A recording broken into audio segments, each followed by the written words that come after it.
बिस्मिल्लाहिर्रहमानिर्रहीम।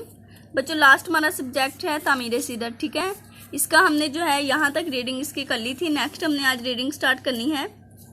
Page number 16 पे है ये। ठीक है, हर कमरे को इनफरादी तौर पर सजाएं, यानी कि अलग से हर कमरे को सजाएं।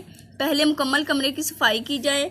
कालीन साफ़ सुथरे होने चाहिए। पर्दे साफ़ और खूबसूरत रंगों में हों, क्योंकि पर्दे कमरे की खूबसूरती में अहम किरदार अदा करते हैं। नेक्स्ट है, फर्नीचर का इंतखाब कैसा भी हो, लेकिन साफ़ सुथरा और पॉलिश शुदा हो और बेहतर तौर पर तरतीब से फर्नीचर को सजाया जाए। ठीक है, घर की खूबसूरती में किसी अच्छे रंग के पेंट का भी अहम किरदार होता है।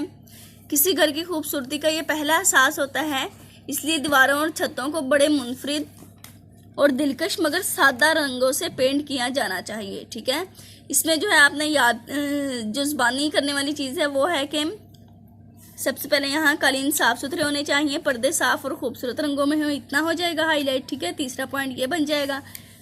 और 4 नंबर पे होगा फर्नीचर साफ़ सुथरा और पॉलिश शुदा हो। फर्नीचर का इंतखाब कैसा भी हो, ये जो है ना इसको आपने काट देना है। ठीक है, फर्नीचर सिर्फ करना है और नेक्स्ट का इंतखाब कैसा भी हो, लेकिन यहाँ तक आपने काट के सिर्फ ये करना है साफ़ सुथरा और पॉलिश शुदा हो। अभी मैं इसको हाईलाइट करूँगी तो आपको अच्छे से समझ आ जाएगी।